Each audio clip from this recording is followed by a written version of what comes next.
ये आकाशवाणी रायपुर है। छत्तीसगढ़ी समाचार बुलेटिन के संग अनुरिमा शर्मा के जय जोहार। अब सुनो आज के प्रमुख समाचार। जनजाति गौरव दिवस के मौका में अवैया 15 नवंबर की राजधानी रायपुर में राज्य स्तरीय समारोह के प्रधानमंत्री नरेंद्र मोदी हा वीडियो कॉन्फ्रेंसिंग के जरिया ले करही शुभारंभ। जसपुर जिला में 13 नवंबर के पदयात्रा में शामिल हुई केंद्रीय मंत्री मनसुख मांडविया। भारतीय सड़क कांग्रेस के 83वां वार्षिक अधिवेशन के काली होही समापन। आज तीसरा दिन होए 4 ठिन तकनीकी सत्र में कई झिन विशेषज्ञ मन दीन प्रस्तुतिकरण और रायपुर दक्षिण विधानसभा क्षेत्र पर होवत उपचुनाव के चलत चुनाव प्रचार काली संझा 5 बजे थिरा जही। ए विधानसभा क्षेत्र में 13 नवंबर के होही वोटिंग। अब समाचार विस्तार ले।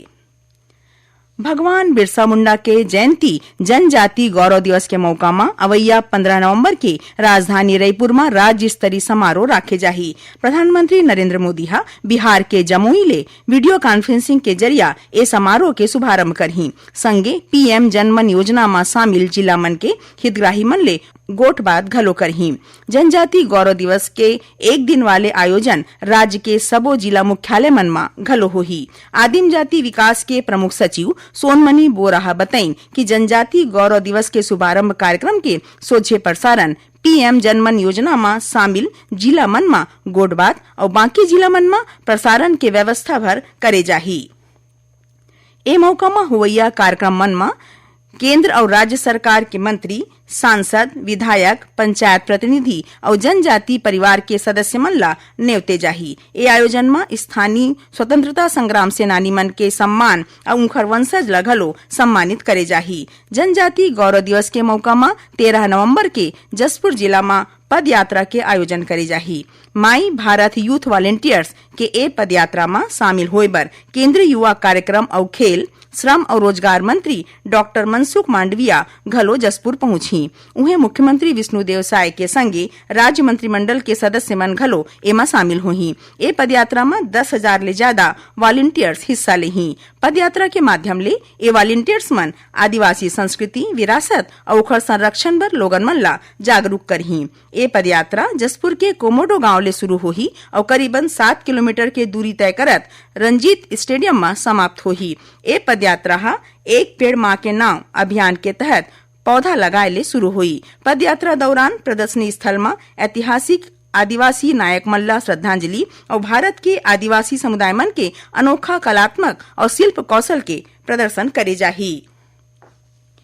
पीएम जनमन और धरती आबा जनजाति ग्राम उत्कर्ष अभियान के चलत गांव, विकास खंड और जिला स्तर में योजना मन के प्रचार प्रसार के संगे 15 ले 26 नवंबर तक सबो चिन्हारी पारे गांव मन में विशेष ग्राम सभा होही। ए मौका में हुवैया विशेष ग्राम सभा में वन अधिकार अधिनियम, पेशा अधिनियम, सतत विकास लक्ष्य के पंचायत स्तर में स्थानीयकरण और गौरवशाली जनजाति इतिहास के बारे में चर्चा करे जाही। उन्हें छात्रावास, आश्रम और प्रमुख जगह मन में निशुल्क स्वास्थ्य परीक्षण शिविर राखे जाही। आश्रम, छात्रावास, एकलव्य विद्यालय के स्कूली लड़का मन के बीच खेलकूद, निबंध, वाद विवाद, प्रश्नोत्तरी, छात्रवृत्ति संबंधी जागरूकता, कैरियर काउंसलिंग, चित्रकारी और जागरूकता रैली घलो निकाले जाही।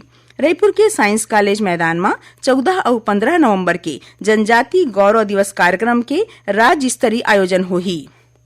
ए दौरान बिहनिया 11 बजे ले रतिहा 8 बजे तक जनजाति गौरव वाले अब्बड़ अकन कार्यक्रम होही, जेमा विषय विशेषज्ञ समेत कई ठिन राज्य के आदिवासी कलाकार शामिल होही।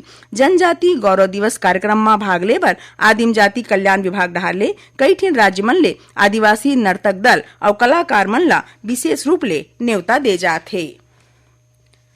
भारतीय सड़क कांग्रेस के 83वां वार्षिक अधिवेशन के तीसर दिन आज 4 ठिन तकनीकी सत्र हुईस, जेमा कई झिन विशेषज्ञ मन प्रस्तुतिकरण दिन। उन्हें आज प्रमुख सचिव और प्रमुख अभियंता मन के बैठका घलो हुईस। बिजनेस मीटिंग घलो राखे गे रहीस। एकर पहली अधिवेशन के दूसर दिन काली केंद्रीय राज्य मंत्री अजय टमटा तकनीकी उपकरण मन के प्रदर्शनी ला देखिन।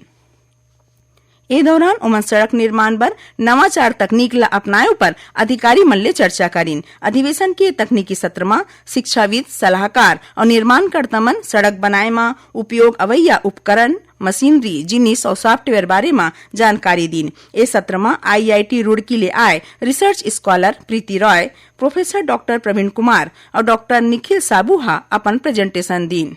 इसने अधिवेशन में आए शिक्षाविद, सलाहकार, निर्माणकर्ता और रिसर्च स्कॉलर मन सड़क बनाए और संधारण बारे में अपन बात रखीन। रायपुर में हुआ 4 दिन वाले भारतीय सड़क कांग्रेस अधिवेशन के काली समापन है। समापन मौका में सड़क कांग्रेस के 231वां काउंसिल मीटिंग रखे जाही। छत्तीसगढ़ी समाचार बुलेटिन आप मन आकाशवाणी रायपुर ले सुनत हव। छत्तीसगढ़ के खबर ले है आपकी वास्ता और खबर के विश्वसनीयता ले है हमार वास्ता। आकाशवाणी समाचार रायपुर के प्रादेशिक समाचार बुलेटिन के संगे संग हमार समसामयिक कार्यक्रम आप रेडियो के संग अपन मोबाइल में घलो सुन सकत हो। आकाशवाणी समाचार फेसबुक, ट्विटर और यूट्यूब में घलो हावय। हमार फेसबुक पेज हरे Chhattisgarh news on AIR, Twitter handle CGAIR news और हमार यूट्यूब चैनल हरे छत्तीसगढ़ AIR न्यूज। तो अब रेडियो के संगे संग आपके मोबाइल के माध्यम ले हम आप तक पहुंचत हन। छत्तीसगढ़ के हर खबर पर सुनत रहो आकाशवाणी समाचार। अब आगू बाढ़बो बाँचे समाचार डहार। रायपुर दक्षिण विधानसभा क्षेत्र पर होवत उपचुनाव के चलत चुनाव प्रचार काली संझा 5 बजे थिरा जही। एकर बाद प्रत्याशी और उनकर समर्थक मन घरों घर जाके जनसंपर्क करही। काली प्रचार के आखिरी दिन मुख्यमंत्री विष्णुदेव साय भाजपा प्रत्याशी सुनील सोनी के पक्ष में रायपुर में रोड शो करही। उती कांग्रेस के बड़का नेता मन घलो कांग्रेस प्रत्याशी आकाश शर्मा के पक्ष में कई ठिन जगह में जनसभा लेही।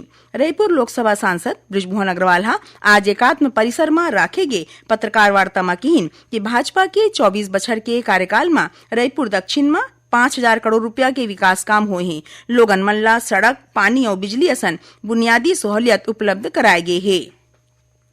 उन्हें आकाशवाणी समाचार ले गोड बात में भाजपा प्रत्याशी सुनील सोनी कहिन कि ओमन अपन महापौर और सांसद के रूप में हासिल होए उपलब्धि ला लेके लोगन बीच जावत हैं। दूसर कोती पूर्व मंत्री रविंद्र चौबे पत्रकार मन ले चर्चा करत कहिन कि रायपुर दक्षिण विधानसभा उपचुनाव में कल्पना ले ओपार रिजल्ट अवैया है। उन्हें कांग्रेस उम्मीदवार आकाश शर्मा आकाशवाणी समाचार ला बताई कि ओमन दक्षिण विधानसभा क्षेत्र के स्थानीय मुद्दा ला लेके चुनाव लड़त हैं।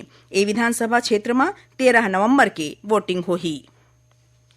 पूर्व मुख्यमंत्री भूपेश बघेल कहिन है कि प्रदेश में 14 नवंबर ले धान बिसई शुरू हुआ थे। फिर धान बिसैया करीबन 2058 ठिन समिति मन के 13,000 कर्मचारी 4 नवंबर ले हड़ताल में हवे। ओमन सवाल करीन कि ऐसन में धान बिसई कैसे होही। आज रायपुर के राजीव भवन स्थित प्रदेश कांग्रेस कार्यालय में एक ठिन पत्रकार वार्ता में बोलत श्री बघेल कहिन कि राज्य सरकार डहार ले ए हड़ताल ला खत्म करे बर कोनो ठोस प्रयास नहीं हुआ थे। श्री बघेल राज्य सरकार के धान उपार्जन नीति के आलोचना घलो करीन। कोंडागांव जिला के केसकाल घाटी में आज ले 25 नवंबर तक सड़क नवीनीकरण और मरम्मत के काम करे जाथे। एकर चलत भारी गाड़ी मन के अवई जवई ला पूरा तरह ले प्रतिबंधित कर दे गे हे। कोंडागांव कलेक्टर चित्रकांत चार्ली ठाकुर और अतिरिक्त पुलिस अधीक्षक रूपेश डांडे पत्रकार वार्ता में बताइन कि राष्ट्रीय राजमार्ग क्रमांक 30 में यात्री मन के सहूलियत बर कांक्रीटिंग और डामरीकरण के काम हुआ थे। उन्हें यात्री बस और माल वाहक मन बर आने रद्दा तय करे गे हे।